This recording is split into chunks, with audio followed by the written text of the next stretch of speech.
Good evening, my name is Irgi. Today I will interpret two video from English to Indonesia. So this is the first video about what is coronavirus.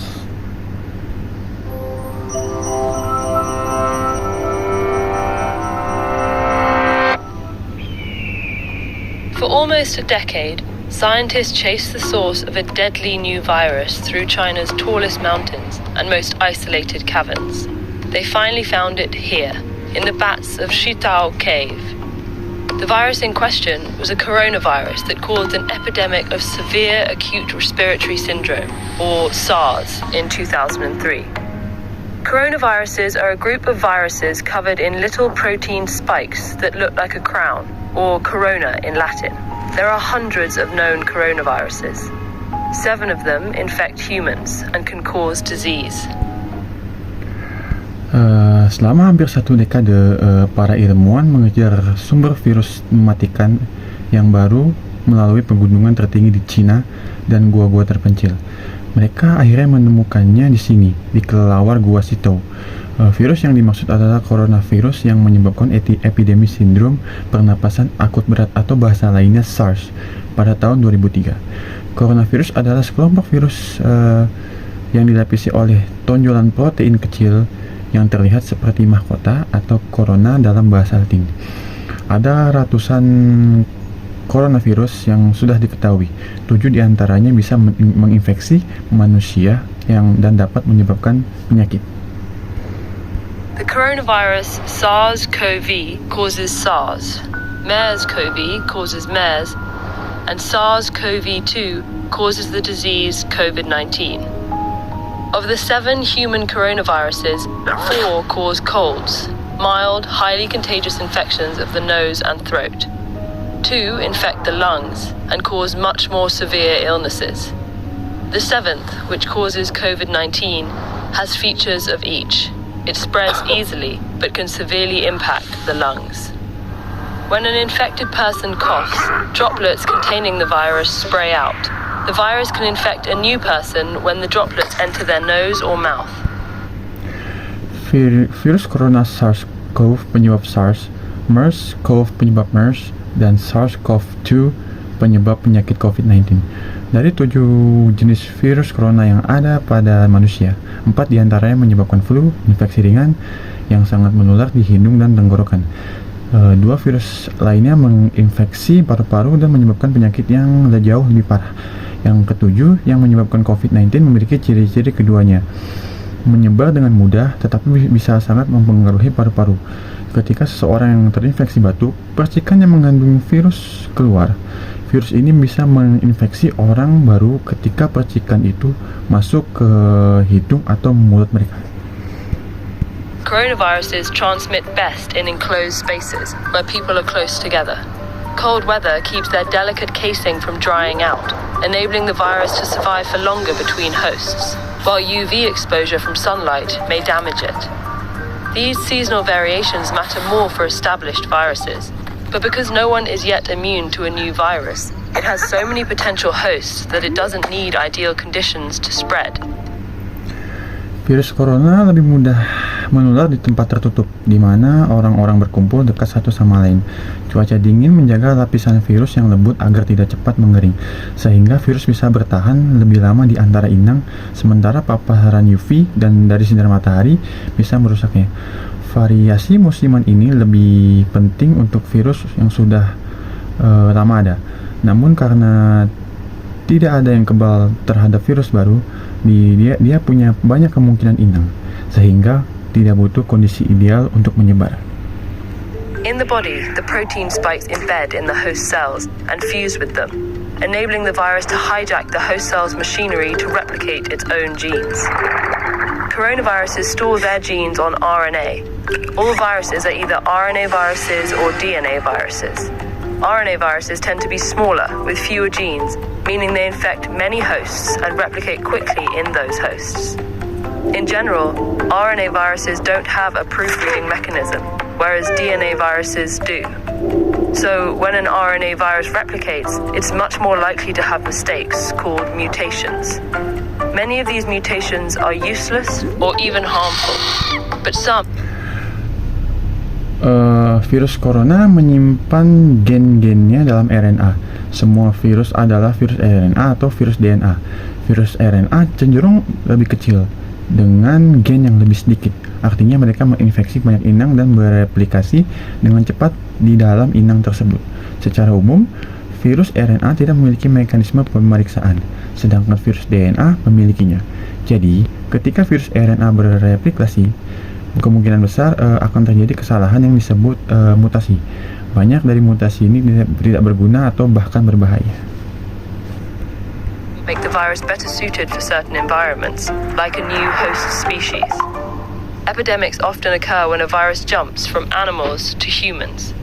This is true of the RNA viruses that cause the Ebola, Zika, and SARS epidemics, and the COVID-19 pandemic. Once in humans, the virus still mutates, usually not enough to create a new virus, but enough to create variations or strains of the original one. Coronaviruses have a few key differences from most RNA viruses. They're some of the largest, meaning they have the most genes. Tapi ada juga yang membuat virus lebih cocok untuk lingkungan tertentu, seperti spesies inang baru. Epidemi sering terjadi saat virus melompat dari hewan ke manusia. Ini benar untuk virus RNA yang menyebabkan epidemi Ebola, Zika, dan SARS, serta pandemi COVID-19. Begitu banyak masuk ke tubuh manusia, virus masih bermutasi. Biasanya tidak cukup untuk menciptakan virus baru, tetapi cukup untuk menghasilkan variasi atau strain dari yang aslinya. Virus corona memiliki beberapa perbedaan utama dari kebanyakan virus RNA. Mereka adalah yang terbesar, artinya mereka memiliki gen terbanyak. That creates more opportunity for harmful mutations. To counteract this risk, coronaviruses have a unique feature, an enzyme that checks for replication errors and corrects mistakes. This makes coronaviruses much more stable, with a slower mutation rate than other RNA viruses. While this may sound formidable, the slow mutation rate is actually a promising sign when it comes to disarming them. After an infection, our immune systems can recognize germs and destroy them more quickly if they infect us again. Itu menciptakan lebih banyak peluang untuk mutasi yang berbahaya. Untuk mengatasi risiko ini, virus corona memiliki fitur unik. Enzim yang memeriksa kesalahan saat reproduksi dan memperbaiki kesalahan tersebut. Ini membuat virus corona jauh lebih stabil, dengan laju mutasi yang lebih lambat dibandingkan virus RNA lainnya. Meskipun ini terdengar mengesankan, laju mutasi yang lambat sebenarnya adalah tanda yang menjanjikan ketika kita ingin melumpuhkannya. Setelah terinfeksi, sistem kekebalan kita dapat mengenali kuman dan menghancurkannya lebih cepat jika mereka menginfeksi kita lagi. They don't make us sick. But mutations can make a virus less recognizable to our immune systems and therefore more difficult to fight off. They can also make antiviral drugs and vaccines less effective because they're tailored very specifically to a virus. That's why we need a new flu vaccine every year. The influenza virus mutates so quickly that new strains pop up constantly. The slower mutation rate of coronaviruses means our immune systems, drugs, and vaccines might be able to recognize them for longer after infection, and therefore jadi mereka tidak membuat kita sakit, tapi mutasi bisa membuat virus kurang dikenali oleh sistem imun kita dan jadi lebih sulit untuk dilawan. Mereka juga bisa membuat obat antivirus dan vaksin jadi kurang efektif karena dirancang sangat spesifik untuk suatu virus. Itulah sebabnya kita butuh vaksin flu baru setiap tahun. Virus influenza bermutasi begitu cepat sehingga strain baru muncul terus-menerus. Laju mutasi virus corona yang lebih lambat berarti sistem imun kita, obat, dan vaksin mungkin bisa mengenali mereka lebih lama setelah infeksi. will protect us better. Still, we don't know how long our bodies remain immune to different coronaviruses. There's never been an approved treatment or vaccine for a coronavirus. We haven't focused on treating the ones that cause colds, and though scientists began developing treatments for SARS and MERS, the epidemics ended before those treatments completed clinical trials. As we continue to encroach on other animals' habitats, some scientists say a new coronavirus jumping to humans is inevitable. But if we investigate these unknowns, it doesn't have to be devastating. Students and teachers all over the world Dan karena itu melindungi kita dengan lebih baik. Tapi kita masih belum tahu berapa lama tubuh kita tetap kebal terhadap berbagai jenis coronavirus. Belum ada pengobatan atau vaksin yang disetujui untuk coronavirus. Kita belum fokus pada pengobatan yang menyebabkan flu. Dan meskipun para ilmuwan mulai mengembangkan pengobatan untuk SARS dan MERS, epidemi ini itu berakhir sebelum pengobatan tersebut menyelesaikan uji klinis. Saat kita terus mendekati habitat hewan lain, beberapa ilmuwan mengatakan bahwa munculnya coronavirus baru yang menular ke manusia adalah hal yang tak terhindarkan. Tapi, kalau kita selidiki hal-hal yang belum diketahui ini, tidak harus menjadi bencana. So, this is my interpreting first video about coronavirus. Let's connect to video 2. And this is video 2 about what you didn't know about language barriers by Roxanne Pomerantz.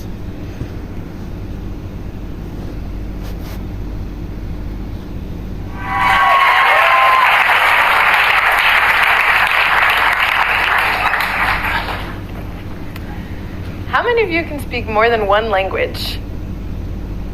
Now keep your hands up if you can speak more than 2. And how about 3? Alright, very impressive. But did you know that you actually could have easily learned 25 languages? It's true. This is a natural human phenomenon that any normal child born anywhere in the world is capable of learning any language that he or she is exposed to. Berapa dari kalian yang bisa ngomong lebih dari satu bahasa? Sekarang, angkat tangan kalau kamu bisa ngomong lebih dari 2 bahasa. Gimana dengan 3? Keren banget. Tapi tahu gak sih, sebenarnya kamu bisa dengan gampang belajar 25 bahasa. Beneran.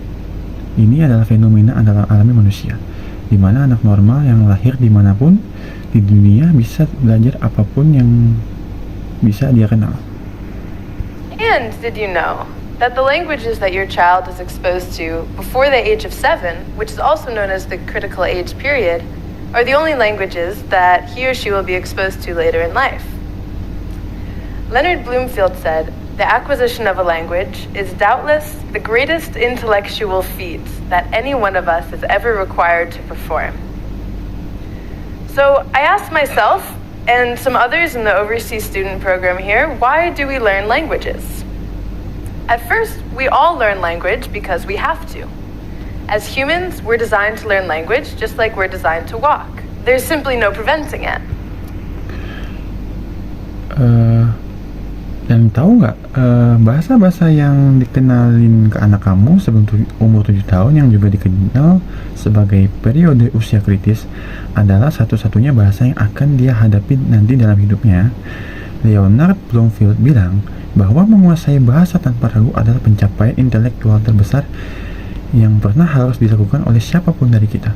Jadi, saya bertanya pada diri sendiri dan beberapa orang lain di program mahasiswa luar negeri sini, kenapa sih kita belajar bahasa? Awalnya kita semua belajar bahasa karena memang harus. Sebagai manusia, kita memang dirancang untuk belajar bahasa sama seperti kita dirancang untuk berjalan. Tidak ada cara untuk menghentikannya. But then there's some of us who actually do it for fun. We go through the struggle, we put in the effort, feeling wrong all the time. But we love it because the rewards are so great. It's awesome to speak another language, to carry it with you everywhere you go, to travel and communicate with people in their native language makes conversation so much more personal, and you actually get to enjoy more out of life because it gives you the opportunity to understand more music and movies and games from around the world. Tapi ya, ada juga di antara kita yang sebenarnya ngelakuinnya buat senang-senang. Kita jalanin perjuangannya, berusaha keras, sering ngerasa salah terus, tapi kita suka karena hasilnya luar biasa. Keren banget bisa ngomong bahasa lain, bawa itu kemana-mana, jalan-jalan dan ngobrol sama orang lain pakai bahasa asli mereka, bikin obrolan jadi lebih personal. Dan kamu benar-benar bisa nikmatin hidup lebih banyak, karena itu ngasih kamu kesempatan buat ngerti musik, film, dan game dari seluruh dunia. So I want to ask you another question. I want you all to think about this. If we started taking advantage of the amazing ability that children have to learn languages and the plethora of free language learning tools we have on our devices today, could we, by reducing language barriers, reduce other barriers in society? Which begs me to ask another question. What exactly are language barriers, and what do they do? I know what some of you are thinking. You're at the dinner table, and you're between your mother, who's Russian, and your beautiful... Jadi aku mau tanya kalian satu pertanyaan lagi, dan aku mau kalian semua mikir ini. Kalau kita mulai manfaatin kemampuan luar biasa anak-anak buat belajar bahasa dan berbagai alat belajar bahasa gratis yang ada di gadget kita sekarang ini, apakah dengan ngurangin hambatan bahasa kita juga bisa ngurangin hambatan lain di masyarakat? Ini bikin aku jadi mikir pertanyaan lain. Sebenarnya apa sih hambatan bahasa itu dan apa pengaruhnya? Aku tahu sebagian dari kalian mungkin lagi mikir, kalian lagi di meja makan dan kalian duduk di antara ibu kalian yang orang Rusia. American girlfriend. And you're having a moment of realization that you've just hired yourself out as a translator. So you have to spend the whole evening hearing everything 3 times. And even though you thought that you could speak English and Russian perfectly, you're starting to feel confused and frustrated, and you're desperate for a couple minutes of alone time just to think in whatever language you choose to think in. But there's a lot more to language barriers that I want you to know. Dan pacar Amerika kamu yang cantik, dan kamu lagi momen sadar bahwa kamu baru saja nyewa diri sendiri sebagai penerjemah. Jadi kamu harus ngabisin malam dengerin semuanya 3 kali. Dan walaupun kamu pikir kamu bisa bahasa Inggris dan Rusia dengan lancar, kamu mulai bingung dan frustasi, dan kamu benar-benar butuh beberapa menit sendiri cuma membuat mikir pakai bahasa apapun yang kamu pilih. Tapi ada banyak hal soal kendala bahasa yang pengen aku kasih tahu ke kamu. Have you ever heard of linguistic relativity? Linguistic relativity is the field which asks questions on the relations between language, perception, and thought. The core theory is called the deterministic theory. It's scientifically proven, and it states that the language you speak shapes the way you think and influences your behavior. The fathers of linguistic relativity, Benjamin Whorf and Edward Sapir, also state that if a word doesn't exist in your language, you won't know the concept. Pernah gak sih kamu dengar relativitas linguistik? Relativitas linguistik itu bidang yang membahas hubungan antara bahasa, cara pandang, dan pikiran. Teori intinya disebut teori deterministik. Ini sudah terbukti secara ilmiah, dan intinya bilang kalau bahasa yang kamu pakai mempengaruhi cara kamu berpikir dan juga perilaku kamu. Para bapak relativitas linguistik Benjamin Whorf dan Edward Sapir bilang kalau ada kata itu, kalau kata itu nggak ada dalam bahasa kamu, kamu juga nggak akan ngerti konsep dibalik kata itu. Now, I think that those guys can be a little extreme in their theories. I think rather that if a word doesn't exist in your language, you're a lot less likely to identify with that concept. One of my friends here in Israel, a native German speaker, told me a story once of how the English language changed the way that she thought about love. She told me she still remembers the first time she heard the term falling in love, and that she was shocked at the use of the language because she had never thought of being in love as something that happened suddenly. Sekarang menurutku orang-orang itu bisa sedikit berlebihan dengan teori mereka. Aku lebih berpikir kalau sebuah kata gak ada dalam bahasa kamu bakal jauh lebih kecil kemungkinannya untuk mengenali konsep itu. Salah satu temanku di sini di Israel, penutur asli bahasa Jerman, pernah cerita gimana bahasa Inggris mengubah cara dia memandang cinta. Dia bilang masih ingat waktu pertama kali dia mendengar istilah falling in love, dan dia kaget sama pemakaian bahasa itu karena sebelumnya dia nggak pernah berpikir soal jatuh cinta. Dramatically, and she pictured someone actually falling, and she could feel that, And then she knew that someday she would experience falling in love and not just being in love. Also, in body language, we find interesting differences among languages. In Hebrew, this means wait. However, this is a great insult in Italy, and I wanted you all to know that. And the most obvious differences in languages that are influencing our thoughts and behaviors is in vocabulary. Dan dia kaget sama pemakaian bahasa itu karena sebelumnya dia nggak pernah berpikir soal jatuh cinta sebagai sesuatu yang terjadi tiba-tiba dan dramatis. Dan dia membayangkan seseorang yang benar-benar jatuh. Dan dia bisa merasakannya. Lalu dia tahu suatu hari nanti dia akan mengalami jatuh cinta, bukan cuma berada dalam cinta. Selain itu, dalam bahasa tubuh, kita menemukan perbedaan menarik di antara bahasa-bahasa.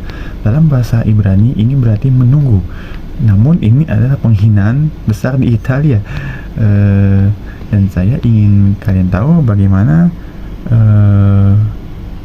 dan saya ingin kalian semua tahu itu.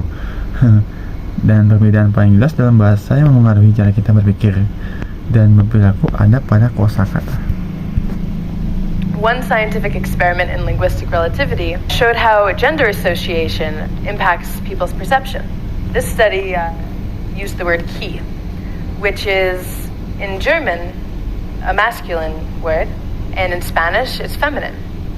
So subjects were asked to come up with words to describe a key.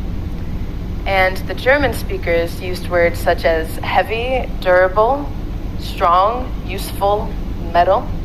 The Spanish speakers chose words such as golden, lovely, little, delicate, and shiny to describe the same word, key. Salah satu eksperimen ilmiah tentang relativitas linguistik menunjukkan bagaimana asosiasi gender mempengaruhi persepsi orang. Studi ini menggunakan kata kunci yang dalam bahasa Jerman adalah kata maskulin dan dalam bahasa Spanyol kata feminin. Jadi subjek diminta untuk memberikan kata-kata yang menggambarkan kunci tersebut. Penutur bahasa Jerman mengatakan kata-kata seperti berat, kuat, kokoh, berguna, logam. Sementara penutur bahasa Spanyol memilih kata-kata seperti emas, cantik, kecil, halus, dan berkilau untuk menggambarkan kata yang sama, kunci.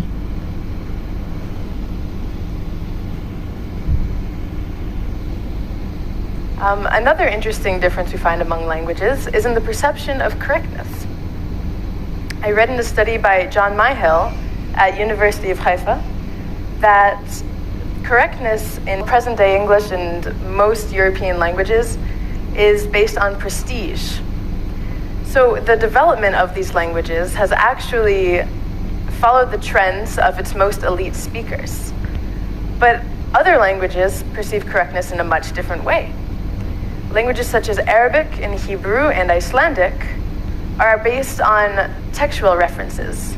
So, if a word appears in a text, in Arabic, which is based on the Quran, and Hebrew... Perbedaan menarik yang lain yang kita temukan di antara bahasa-bahasa adalah dalam persepsi tentang ketepatan atau kebenaran. Saya baca dalam studi oleh John Myhill di Universitas Haifa bahwa ketepatan dalam bahasa Inggris masa kini dan kebanyakan bahasa Eropa didasarkan pada prestisi. Jadi perkembangan bahasa-bahasa ini sebenarnya mengikuti tren dari para penutur yang paling elit. Tapi bahasa lain memandang ketepatan dengan cara yang sangat berbeda.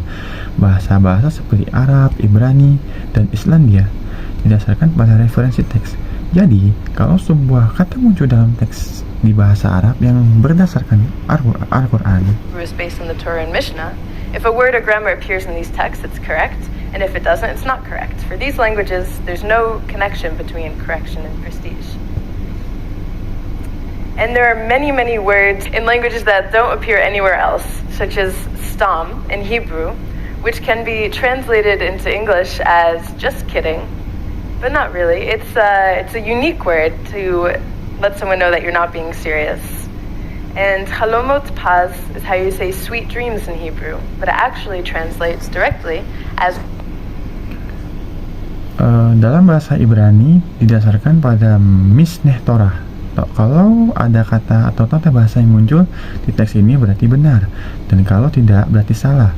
Untuk bahasa-bahasa ini gak ada hubungannya dengan antara benar dan gengsi, dan ada banyak banget kata dalam bahasa yang gak muncul di tempat lain. Contohnya stem dalam bahasa Ibrani yang bisa diterjemahkan ke bahasa Inggris jadi just kidding, tapi sebenarnya tidak juga. Ini kata unik yang dipakai buat ngasih tahu kalau kamu nggak serius. Terus kalau mood pas, itu cara bilang mimpi indah dalam bahasa Ibrani. Golden dreams. And there's a word in German that I love called Fernweh, which dictionaries translate it as itchy feet. And it's the opposite of homesick. It describes the feeling that you need to travel. So when my German friend taught me this word, I thought, wow, how I wish that this word existed in my language. And I wondered that if we use such a word, how my experience of feeling like the only one in my family with a strong desire to see the world may have been different. Tapi sebenarnya diterjemahkan langsung sebagai mimpi emas. Dan ada kata dalam bahasa Jerman yang aku suka banget, namanya Fernweh, yang kamus terjemahkan sebagai kaki gatal, dan itu kebalikan dari rindu kampung halaman. Kata itu menggambarkan perasaan saat kamu merasa perlu untuk traveling. Jadi waktu teman Jermanku ngajarin kata itu, aku mikir, wah, andai kata ini ada di bahasaku. Aku juga penasaran. Kalau kita punya kata seperti ini, mungkin pengalaman aku ngerasa jadi satu-satunya di keluargaku yang punya keinginan kuat buat keliling dunia bakal beda banget. So a few weeks ago, after auditioning to be up here on the TED stage, I reached out to my psychology professor back in New York and asked him what he thought about linguistic relativity. And what he says explains the story of my friend and, in terms of psychology and memory, what happened when she learned a new term about love. He said, "It is the breadth of our language, not our vast experiences, which help color our lives. That is in memory. The language labels that we assign events and experiences shape, indeed, limit." Jadi beberapa minggu yang lalu setelah aku ikut audisi buat tampil di panggung TEDx ini, aku hubungi dosen psikologiku di New York dan tanya pendapatnya tentang relativitas bahasa. Nah, apa yang dijelasin itu cocok banget sama cerita temanku, khususnya dari sisi psikologi dan memori, tentang apa yang terjadi saat dia belajar istilah baru tentang cinta. Dia bilang justru luasnya kosakata kita, bukan pengalaman kita yang banyak, yang membantu mewarnai hidup kita. Maksudnya dalam ingatan, label bahasa yang kita pasang ke kejadian dari dan pengalaman itu yang membentuk the way that we can remember them. For example, if the only positive emotion word we knew was happy, all positive memories are labeled as happy memories. And if they all fit in that happy bucket together, then their shared features, which make them labeled as happy, will be reinforced and at times amplified at the expense of their differences to allow for better access. This is because your mind categorizes everything with language labels so that it can reach for your memories as quickly as possible. Maksudnya dalam ingatan label bahasa yang kita pasang ke kejadian dan pengalaman itu yang membentuk memang membatasi cara kita mengingat mereka. Misalnya, kalau salah satunya kata emosi positif yang kita tahu adalah bahagia, semua kenangan positif bakal dianggap sebagai kenangan bahagia. Dan kalau semuanya dimasukin ke dalam kategori bahagia itu, maka ciri-ciri yang mereka punya bersama yang bikin mereka disebut bahagia akan semakin diperkuat, bahkan kadang dilebih-lebihkan, sambil mengabaikan perbedaan mereka supaya lebih gampang diakses.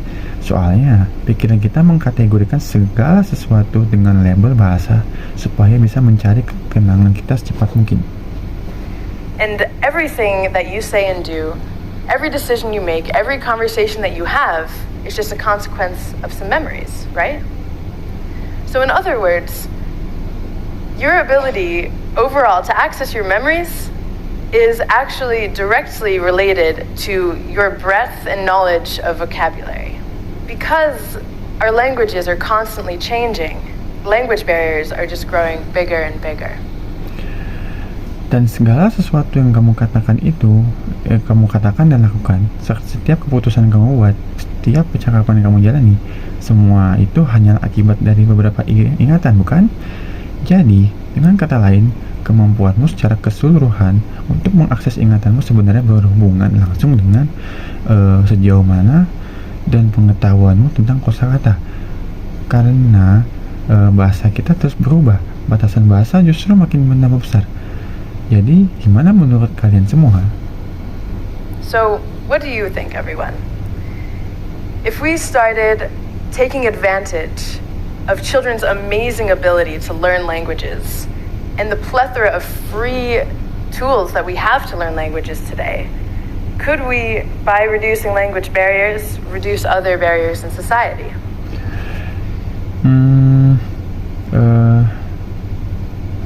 Kalau kita mulai memanfaatkan kemampuan luar biasa anak-anak dalam belajar bahasa dan banyaknya alat gratis yang kita punya untuk belajar bahasa saat ini, kalau kita bisa mengurangi hambatan bahasa, apakah kita juga bisa mengurangi hambatan lain di masyarakat? The answer to me is crystal clear. By emphasizing foreign language study in your community, you're seizing an opportunity to reverse the creation of gaps in the way that we think and behave. There are so many issues in society today that are thought-based, like racism and hate crimes and bullying. Kalau menurut saya jawabannya sangat jelas. Dengan menekankan belajar bahasa asing di komunitas kalian sedang memanfaatkan kesempatan untuk membalikan terjadinya kesenjangan dalam cara kita berpikir dan bertindak. Banyak sekali masalah di masyarakat saat ini yang berakar dari cara berpikir, seperti rasisme, kejahatan, kebencian, dan bullying. So, by increasing the knowledge of language, we can overcome these differences. Also, by having more multilingual programs for children, of course, because it's that critical age period before age 7 where we have this opportunity. So one such program exists in Jaffa called the Orchard of Abraham's Children. It was founded by a Palestinian man and a Jewish woman who are married. And they've established 3 kindergartens that teach in both Arabic and Hebrew and celebrate both cultures' holidays. So programs like this one are using bilingual education to promote peace and coexistence in a humanitarian, non-political way. And it's so... Karena di masa krusial sebelum 7 tahun, di mana kita punya kesempatan. Nah, ada program kayak gini di Java yang namanya Kebun Anak-anak Abraham. Program ini didirikan oleh seorang pria Palestina dan wanita Yahudi yang menikah. Mereka udah bikin 3 taman kanak-kanak yang ngajarin 2 bahasa, Arab dan Ibrani, sekaligus rayain hari besar dari kedua budaya. Jadi, program-program seperti ini dipakai pendidikan bilingual buat promosiin perdamaian dan hidup berdampingan secara kemanusiaan tanpa kepentingan politik. Effective, because our language is a huge part of our identity. Being born to Reformed Jewish parents gave me really early exposure to the Hebrew language. And if it wasn't for that early exposure, I'm sure I wouldn't be here in Israel studying linguistics or giving this talk to you about the power of being able to identify with more than one language. Dan ini benar-benar efektif loh, karena bahasa kita adalah bagian besar dari identitas kita. Lahir dari orang tua Yahudi yang sudah reformasi, membuat aku kenal bahasa Ibrani sejak dini. Dan kalau nggak karena kenalan sejak dini itu, aku yakin aku nggak bakal ada di sini, Israel. Belajar linguistik atau ngasih pembicaraan tentang kekuatan bisa mengidentifikasi diri dengan lebih dari satu bahasa. Now I want to leave you with this quote by Helen Keller, who was an American author, a political activist, and the first deaf-blind person ever to receive a Bachelor of Arts degree. Suddenly, I felt a misty consciousness as of something forgotten, and a thrill of returning thought. And somehow, the mystery of language was revealed to me. Everything had a name and each name gave birth to a new thought. Thank you. Ya, sekarang aku ingin meninggalkan kutipan dari Helen Keller, seorang penulis Amerika, aktivis politik dan orang tua rupu dan muta pertama yang pernah dapetin gelar sarjana seni. Tiba-tiba aku merasakan kesadaran yang samar tentang sesuatu yang terlupakan, sensasi pikiran yang kembali, dan entah bagaimana misteri bahasa terungkap untukku. Segala sesuatu punya nama, dan tiap nama melahirkan pikiran baru. Terima kasih. So this is my interpreting from English to Indonesia about into two video about COVID and this. I'm sorry if any misunderstanding language or wrong word that I have to say. Thank you and bye.